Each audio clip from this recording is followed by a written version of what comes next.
Good evening. This is the Elliott wave update for the S&P 500 for Tuesday, November 9th, 2021. I'm starting tonight on the weekly chart. I have been reviewing my degree labeling in both the S&P and the NASDAQ, but here in the S&P, I have gone back and really took a look at the count for the primary fifth wave which began off of the March 2020 lows, and have relabeled two of the moves, and that being the finishing point for the intermediate wave one, which of course then changes intermediate wave two, and the completion point for the intermediate third wave. And it does not change the outcome for what I am anticipating next. It shifts the completion point for different degree waves up, but it does not change the outcome and what I am expecting in terms of a longer term, larger correction. So let me start here on the weekly, and I'm going to work our way down. So what I'm now counting off of, and which I was counting at the time, a primary fifth wave up. What's inside that primary fifth wave are 5 waves of intermediate degree. And now we have 1, 2, and previously I had labeled the third here. And that troubled me, and it continued to trouble me each time I would come back and review the weekly chart on both the NASDAQ and the S&P. But finally, I saw it clearer in the NASDAQ and then came over and saw the same thing again here in the S&P. So where I was labeling a high for all of the 5 wave sequences that we've been counting up here, I've now shifted and moved the intermediate third wave to completion point here. Intermediate fourth wave is at where I had labeled an intermediate A wave. So that's now intermediate 4. I'm going to start to bring this down so we can take a look. So this is the 45.49.50 high. Then that 3 waves down that we've got, which I then labeled initially as an intermediate wave A, that I had shifted and now is intermediate wave 4. So then off of there, we're beginning or have begun the final fifth wave, intermediate fifth wave up, which would complete an intermediate degree 5 wave advance, then in turn complete the primary fifth wave, and so on and so forth, then we can go up. Right now, I'm just leaving it as the completion point for the intermediate fifth wave. So I recounted this, I acquiesced and can turn what I was stuck on as a 3 wave rally off of the low that we had at 42.60. I did pull it out and put it on a line chart, and it did work out to be, I could see it as a 5 wave advance, labeling it wave 1 and then wave 2. And those on the minute degree. So initially I had listed this, labeled this all as an ABC, but then I came back in and it really is just a 1, 2. So you can see the minor and the minor here, minor 1, minor 2, minute 1, minute 2, and then we break down into the 3, 4, 5. And then this is the intermediate 5. Now I'm going to go down again to the 4-hour chart. We can continue to look at the internals of what has taken place. So now I can blow this up and we can see this more clearly. This is the ABC intermediate degree wave 4, and then minor, minor 2, minute, minute, minute, minute, up to a minor 3rd, minor 4th, and then we have the minor 5th wave, and that high is 47.11.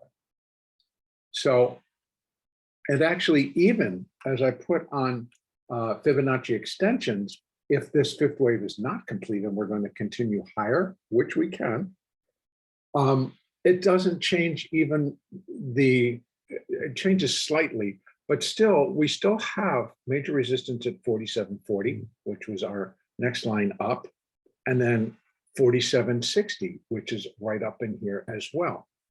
So we continue to have points that should, if upside is to continue, should continue to contain it. So again, it doesn't really change our outlook.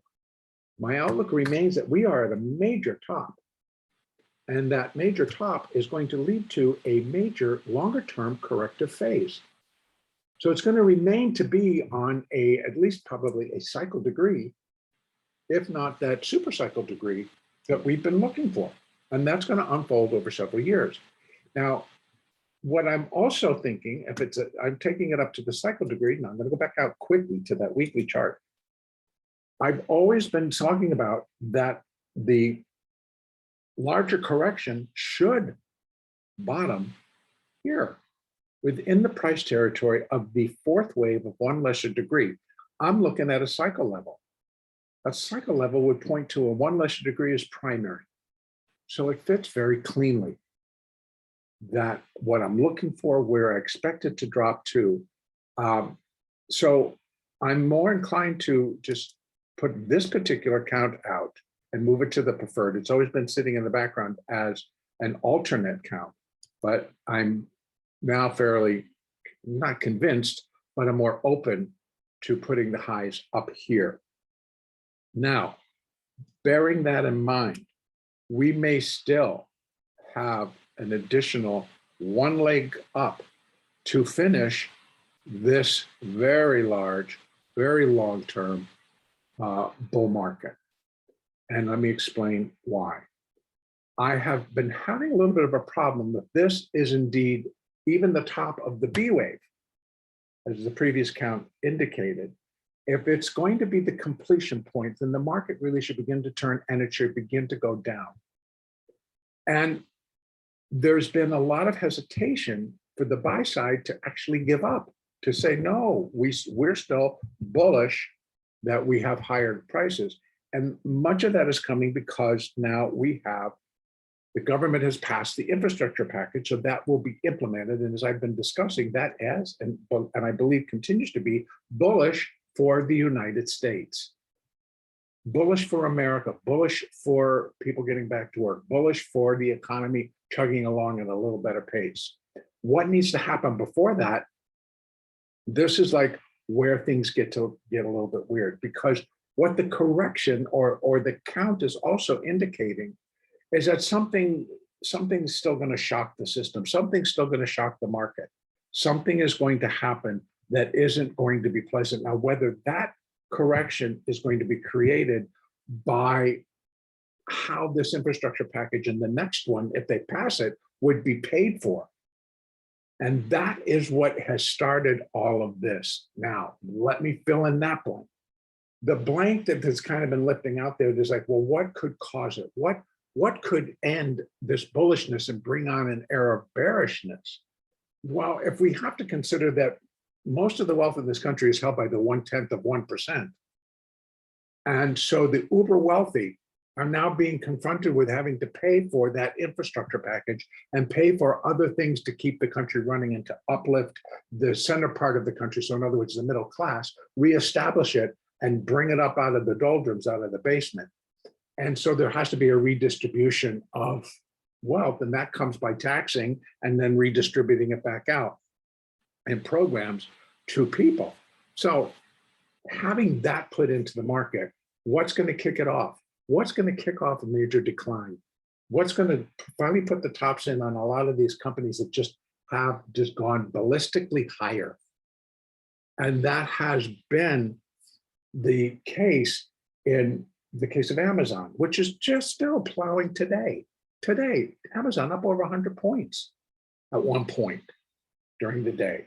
While Tesla, right, via Elon Musk coming on and basically telling us that, well, I'm going to sell 10% of my holdings. And why? Because of what a senator had put down. It's like they're trying to pass where they would put a tax on uh, earnings that, unrecognized. So in other words, they're not taken yet. Unrealized profit. That's what they're going to want to put a tax on. And Musk is going to be like, well, he sat there and watched Tesla, which probably, I don't know how many billions of dollars are put into his bank account, go from 900 to 1200 plus. So how many billions of dollars did that give him? And now he's going to be taxed on it. It's like, well, I'm going to get out of it, and then they can't tax me on it. So if that starts to roll around, and Mark Zuckerberg decides to do it, and Jeff Bezos decides to do it, and the upper echelons at Microsoft, et cetera, at all of these companies, the banks, everybody that's just accumulated massive amounts of wealth, are going to have to start transferring it around. They're going to have to get out of it. They're going to have to move it. They're going to have to do something else with it and declare tax. So could that be what tips the market over? And should we as traders be concerned with that? If you're making millions and billions of dollars, yes, you're gonna have to be concerned with it. But if you're out there just trying to put together till you're making $1,000 a day, yeah, you're gonna maybe pay a little bit more in taxes, but you're already doing that. So what this all comes down to is that going to be the tipping point? Is that what's going to drive the things over? Because remember, I've often been saying this, I have no idea. I can't tell you what's going to tip this over and start the selling to come in. And that now makes more sense. It's like, well, people need to take profit. And we are going into the end of the year. So what a time to declare and just to figure something else out. So we've got some reasoning underneath it. But there remains the possibility that they might just squeeze Amazon. They might, it looked like they were trying to squeeze AMD today, Advanced Micro. Advanced Micro was up size this morning. It was like way up above 150, up to like $150, $153. Is it the same thing? So now, if I'm looking at that, they may still squeeze.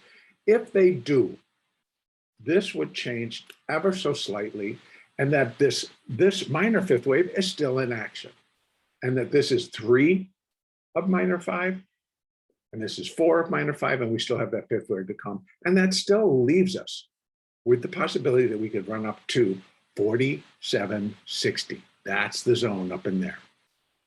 So I'm not saying that is what is going to happen. I'm not saying that it has 100% probability, a 50% probability. It just has the potential.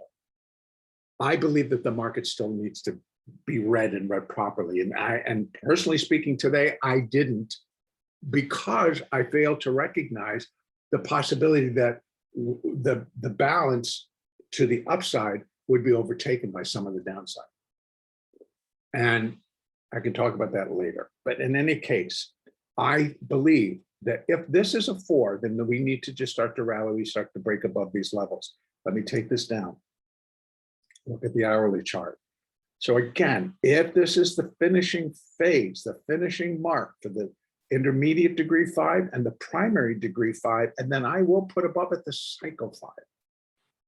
Now that's as high as I will go for right now.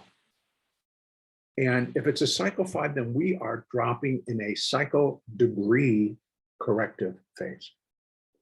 And it's going to first start out as a primary ABC down. Will that first A wave be a 5 waves or 3 waves? Yet to be determined. But I would think from the degree of where we've gotten and how high we've gotten, that initial 5 waves would likely be a 5-wave decline versus an ABC in and of itself. So the A wave, I think, will be 5. Now, remember yesterday I had been counting and I had thought, okay, we had the possibility, what we were seeing is a 1, a 2, a 1, and a 2. That, I believe, is more in line with actually what's going on. But here's the kicker. I'm thinking we still are doing a 1 and a 2. The amount that needs to be unwound here is massive. So if the decline is beginning, I don't think we're going to futz around. So the inability for the market to really embrace and take hold of downside still is sitting out there.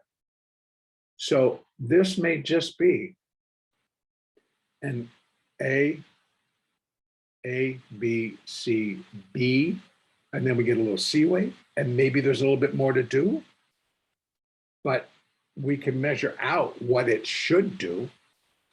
And again, we have to go by how this would be counted out to leave room for a fifth wave up. And that would have to be that here, 4608, possibly we could move it up to 4627, which would be the no cross zone. Well, we certainly can drop down and pay a visit to the hourly 200 and then still rally.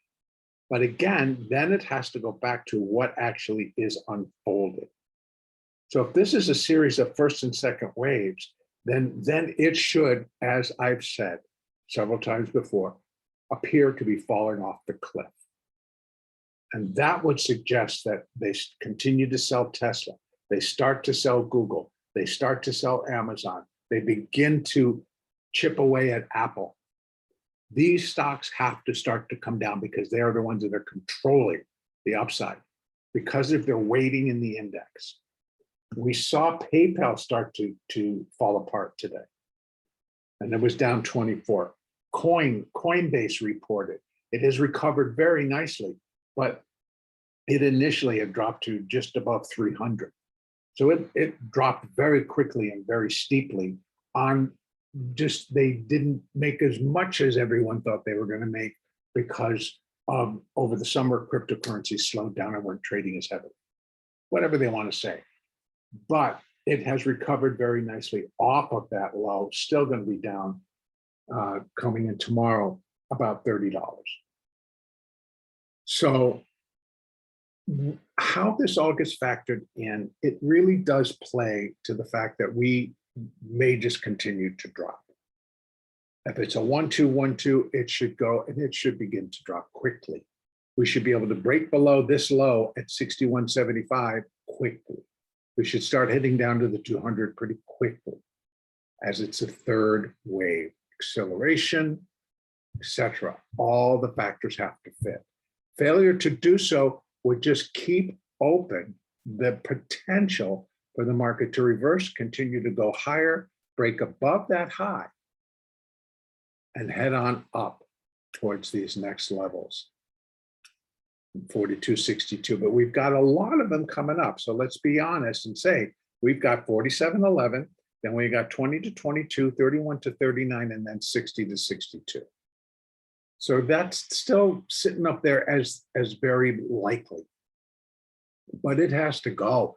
And I think at this stage, there may be more resistance to buying into that and people taking advantage of selling. So I'm leaving the 5 there. I'm including the potential. If it happens, I'm trading it. If it doesn't, I'm still going to trade it. But if it's a third going down, that tends to get in, I would focus on that the larger slides are going to be to the downside versus to the upside. So that means that the whole focus, the whole mental attitude has changed. And where we have the intensity in the buying, it turns into an intensity in the selling. Okay, so upside tomorrow, it has to break 85, 99, get itself back above 4,700, get above 47.11 and keep on going. There really can be no stopping as it did today. It stopped at 4,700. That can't happen. If it gets up and stops there, sell with them when it starts to go down, because I would think that should just knock it out of the park to the downside. We may not get that opportunity. We may join the party here. So if it continues to fall lower here and it breaks below 46.60, then I'm kind of looking for it to drop down to here. And so that's our downside. But again, we can throw in some additional projections for third waves, and it would really include a first line drop down to 45.86, previous 4. And that would be this minor. So that would be a first stop, 45.86. So if we start to break down and we break below here, we'll find some support at 46.14 down to 4,600, but the support is really below it at 45.85. That's where I'm going to leave it right now. I know that this is going to be a lot, and please understand that because I revise a count does not mean that anybody is wrong. There is no right or wrong here. This market is fluid. It changes. It presents different pictures. And all the Elliott wave is doing is it's measuring emotional behavioral changes. So the emotional behavioral change that's in play right now is bullish to bearish, not bearish to bullish. They're not giving up the bull. They're continuing to hold on to it. So there's a lot of thought processes that need to possibly flip. And the only way that's going to happen is if we start to see the selling, as if the market does continue to go down. And now we've laid out a path. If it doesn't and it's going up, we've laid out another path. So that's what Elliott does. It gives us both sides of the coin. It tells us the probabilities and the potential for both sides. What happens to get it there is the part that it doesn't know.